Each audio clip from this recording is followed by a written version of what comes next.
Welcome to VSB News Online for Wednesday, July 22nd. I'm Peter Cattell.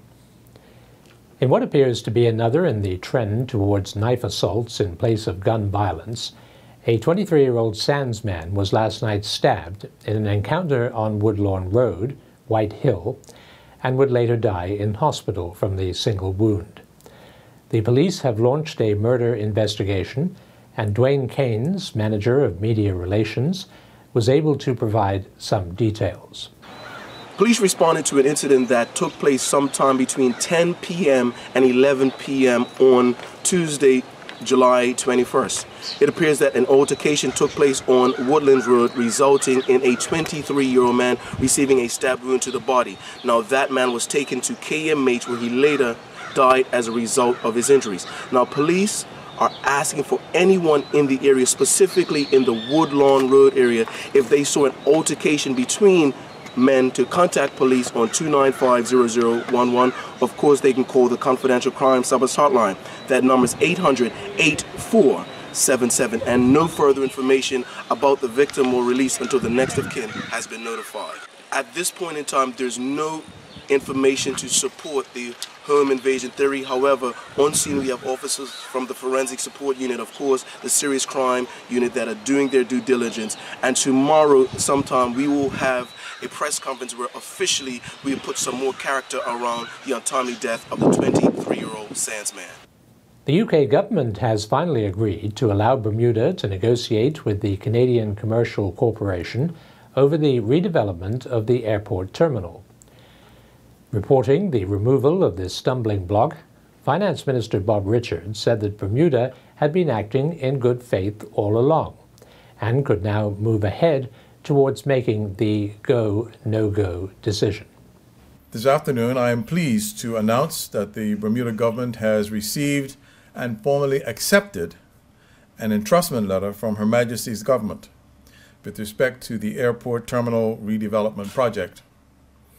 This document will remove any potential legal barrier to Bermuda's engaging with the Canadian Commercial Corporation, otherwise known as CCC, with respect to the construction of a new airport for Bermuda.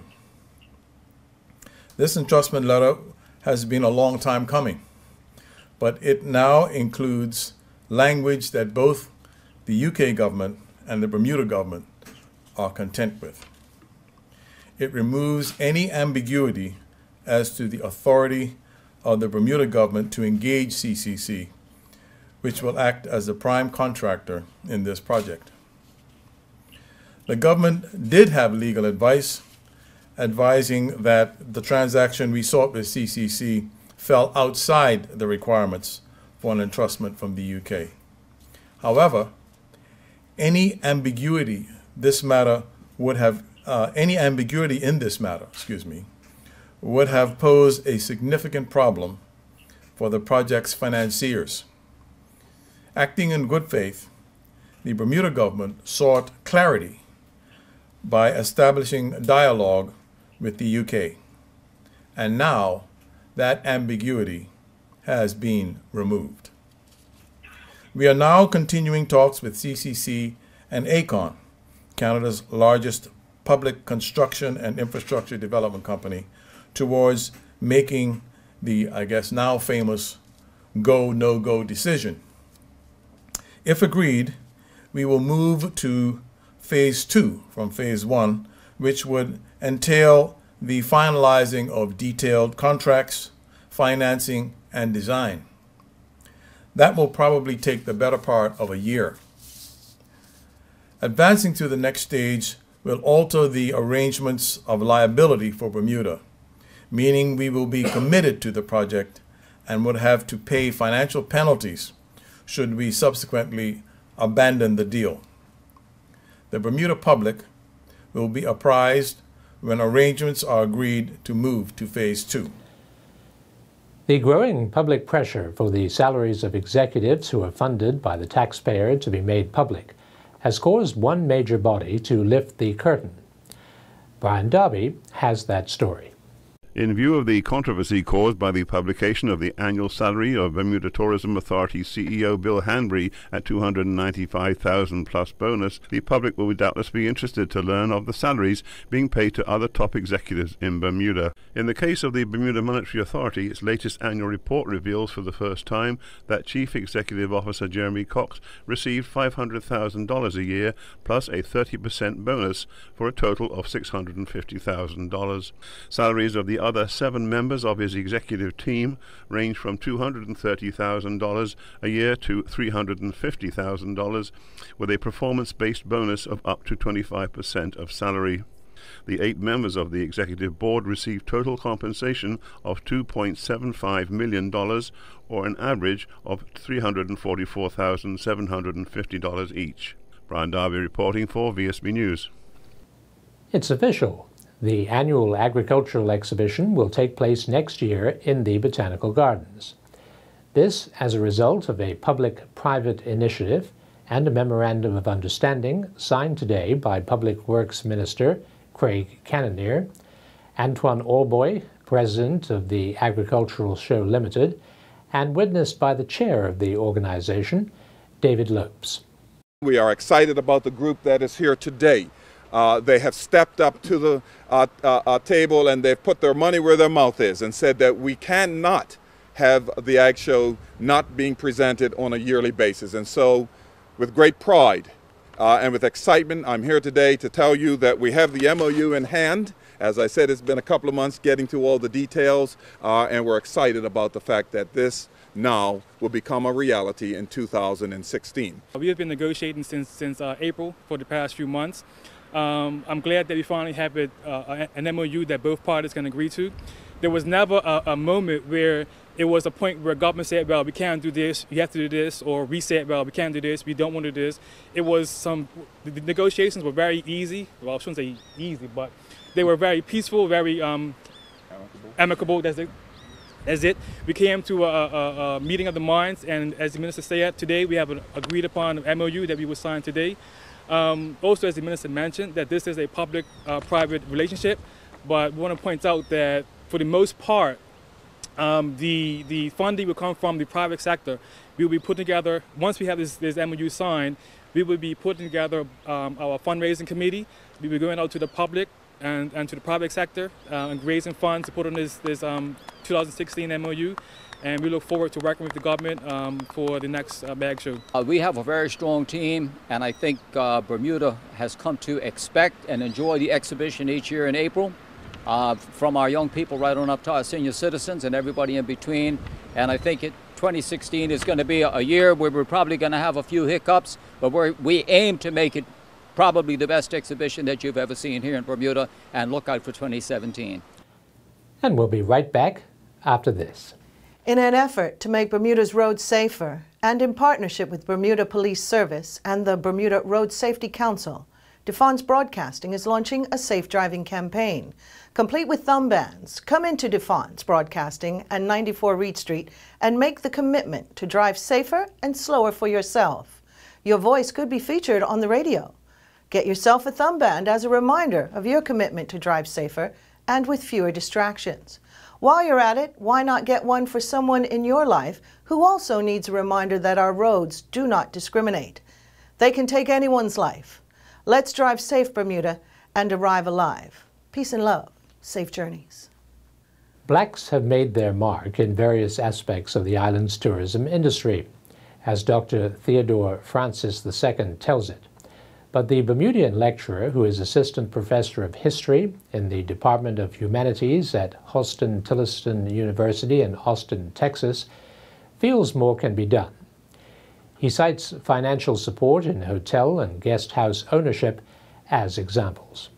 We now see the transition into spaces of management. We see blacks working on the Bermuda Tourist Authority as well as the tourism ministry. So we see a definite progress on one level, but also we see sometimes a bit of regression, shall we say, in terms of actual stakeholdership and shareholdership of the actual ownership of some of these larger hotels and enterprises. And that's definitely a space where we could probably see some more growth and some more development. Do you have a vision on how that could be developed?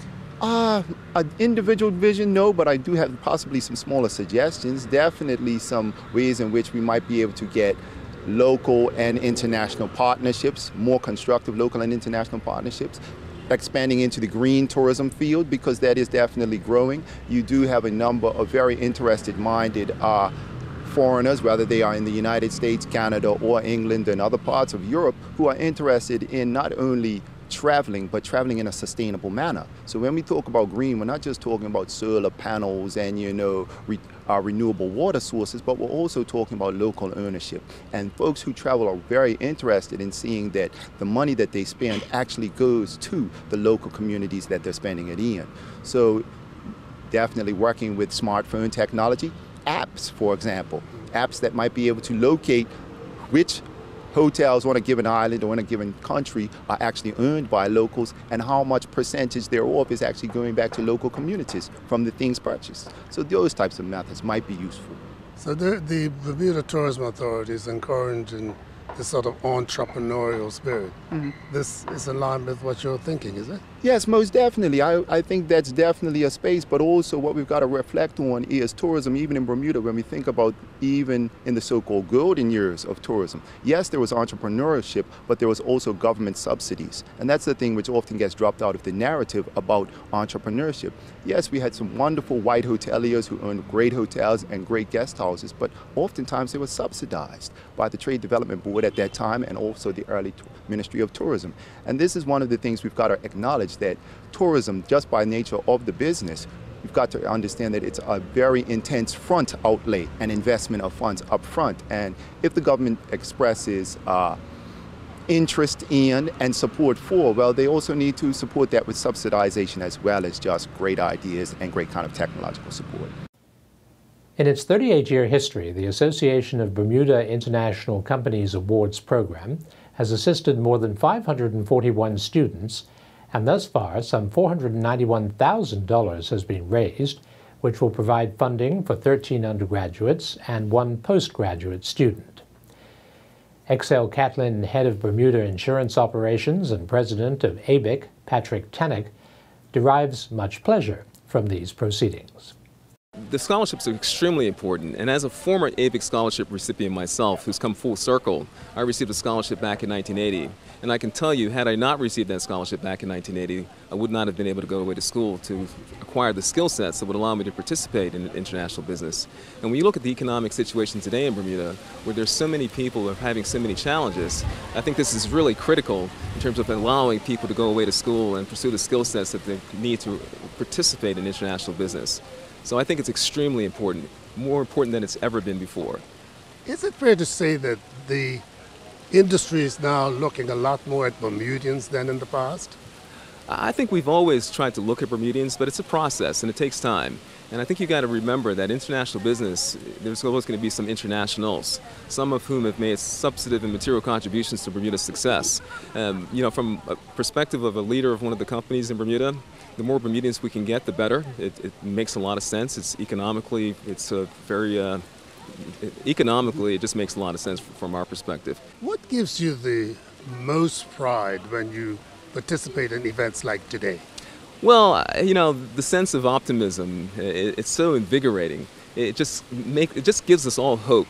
And when you look at the quality of the young people that are coming through, it's just amazing. I mean, there's just so much optimism on a day like this in terms of hope for the future. And these kids are extremely bright. They're extremely bright and they have very bright futures ahead of them.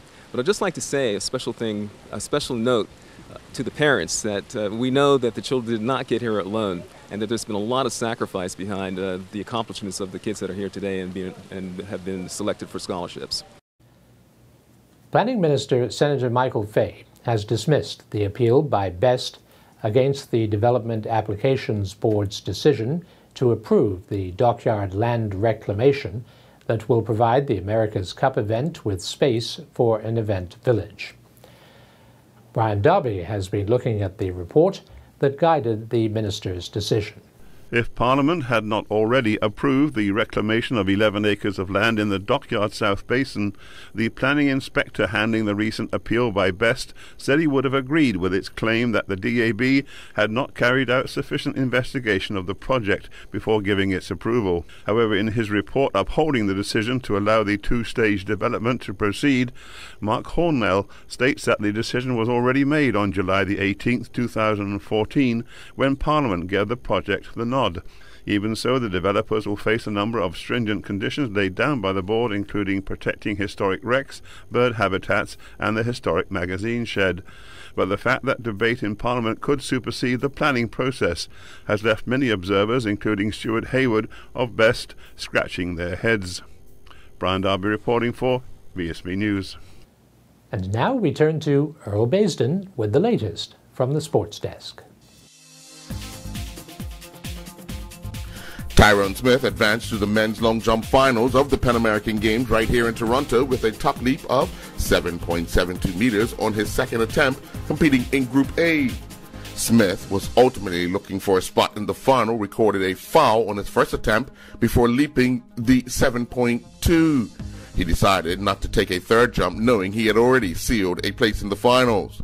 Buffalo Bills wide receiver Marquise Goodwin won Group A with a top leap of 8.05 meters. Following the competition, Smith explained his two jumps. First jump was a massive foul. I'm probably around 8'10", 8'12". So I moved back a little bit. The winds were just really strong today. I think that first jump, the wind was over 3, and the second jump was over 4. So I moved back a bunch for the second jump and took off probably 2-3 inches before the board. So gave up 25 centimeters probably, but it was enough to get through. And once I knew that was enough for the next day, I just said, forget about it. We'll wait. We'll save it for tomorrow. Staying with competition here in Toronto, Jillian Teixeira and Patrick Nisbet both recorded clear rounds in the first round of the Pan American Games horse jumping event to advance to the second round. Teixeira, riding Tamarino, was the 7th competitor in the show ring, explained what it will take to advance past the next round. Basically just going to be consistent clear rounds, just jumping like this, jumping out of his skin, not touching anything, and having a bit of luck at the same time. He has the quality, I have the experience, and we've just got to get it together on the day in the ring. Nisbet and Quick Z performed well, with Nisbet explaining the nervous look Quick Z had when he entered the ring. Okay, in the end, the horses, I know he's a little bit green, he's not so mileaged, so I expect that a little bit, but the nice thing with him is that when you say, okay, come on, then he answers the questions. So, when you have him as long as I have, then you sort of trust him a bit, and, okay, a careful one, a horse that's careful in himself should be, and go in there and have a little bit of a look, really. Chef de Keep, Heidi Mello, expected both to advance. I expect to see both of them to go through to the finals. This is their third Pan Am Games. It's not their first games, so they can put aside their jitters for the first time round. And they both got good mounts. They both got a lot of experience underneath them. And I'd like to see at least one clear out of both of them tomorrow. Tomorrow's we're going to see a totally different course out there. We're going to see a little more height, definitely some more technicality, and 2 rounds on the same day. So we're going to ask the horses to do double tomorrow. Well, the Eastern County Cricket Association is continuing its deliberation into the game held on July 18th between champions Cleveland County Cricket Club and challengers Bailey's Bay. An emergency meeting of the associates, in which the game manager's report was presented for consideration, was held on July 19th. As a result, a motion was presented, and the resulting vote was to award Bailey's Bay Cricket Club the Eastern County Trophy. Cleveland County are expected to appeal this ruling, and no further comments will be made until after the appeal has been heard. Meanwhile, there was a buzz around the St. George's Cricket Club last evening when Kevon Fubler from Willicott trained with the St. George's Cricket Club Cup Match team. Fubler, whose father played for Somerset in the annual Classic, will be looking to follow Treadwell Gibbons Jr. of late. Gibbons, whose father played for the Western team in 1996 and 1997, Fubler's father played for Somerset in 1995 through to 1998. St. George's can use the left-arm bowler who has had a steady season. Fubler has scored 83 runs in 4 50-over matches, with his highest score being 37 at an average of 20.75. But it's with his bowling the reason St. George's haven't extended the invitation. According to the Bermuda Cricket Board stats, Fubler leads the 50-over league with the most wickets, being 8 off of 25 overs, giving up 172 runs. However, it'll all come down to Saturday's final trial to see if, in fact, the St. George's selectors find a spot for Fubler. Kamal Lavrock and his Glenmorgan Cricket Club second team 11 teammates are playing a second 11 three-day championship match against Gloucestershire. At the close of play on day 2, Lavrock's Glenmorgan lead by 315 runs. In their first inning, Glenmorgan, who won the toss and elected to bat, declared after scoring 454 for 5. Lavrock did not bat. After the declaration, Glenmorgan had Gloucestershire 139 for 5. Lavrock returned bowling figures of 6 overs, 1 mid, none for 20 in his spell. 2 ladies singles matches, 1 men's singles, and a men's double match was the latest action to take place on the tennis courts at the 2015 Coral Beach and Tennis Club's Championships. Victoria Stevens defeated Jennifer Card 6-3, 6-3 in their ladies singles match, while Kim Burns defeated Fiona Williams in straight sets 6-love, 6-love in the other ladies match. Michael Way defeated Wilfred Gonzalez in the lone men's singles match in straight sets 6-1, 6-love. The Bermuda Rugby Football Union announced that youth rugby players will be attending the Atavus Rugby Residential Camp in Rutgers University in New Jersey. Michael Dill, Corey Cross, Emily Sinclair, and Haley Place have all been selected to participate. The players will get to experience a week designed to replicate a U.S. national training camp with elite coaches Matt Hawkins, Sean Pittman, and Emily Bardell. The camp will combine fitness testing, delivered scores, strength and conditioning instructions, as well as high-performance education in mental skills, technical development, strength and conditioning, recovery, and nutrition. Raquel Evans and Heath Fogo are the 2015 Lawrence Stickers Henderson Memorial Regatta champions following the Comet Racing Regatta off the Mid-Atlantic Boat Club. Both Evans and Fogo are former winners of the Edward Cross long distance race. They decided to team up and sail to a third, second, and first place finish in the 3 races for their 6 points. Gladwin Lambert and Lorenzo Lambert finished second with 8 points after recording a second and 2 third-place finishes, while Scott Fox and Wesley Tucker finished third with 9 points, recording 2 fourth-place finishes and a first. The defending champion, Stephen Dickinson, and his crew, Pat Young, won the first race but was involved in a crash as the second race started before turning over. They did not finish that race. They did record a second-place finish in the final race to finish 4th overall with 13 points. I'm Earl Baisden reporting from Toronto, Canada at the Pan American Games for VSB Sports. Now for the weather for Thursday, July 23rd. There will be sunny periods with a few showers and a chance of thunder, increasing overnight. Winds will be southwesterly, moderate to strong, with strong gusts in showers, wind decreasing to moderate at night. The high will be near 87 Fahrenheit, the low near 79 Fahrenheit. The weather report is courtesy of the Bermuda Weather Service. Thank you for watching VSB News Online for Wednesday, July 22nd. I'm Peter Cattell.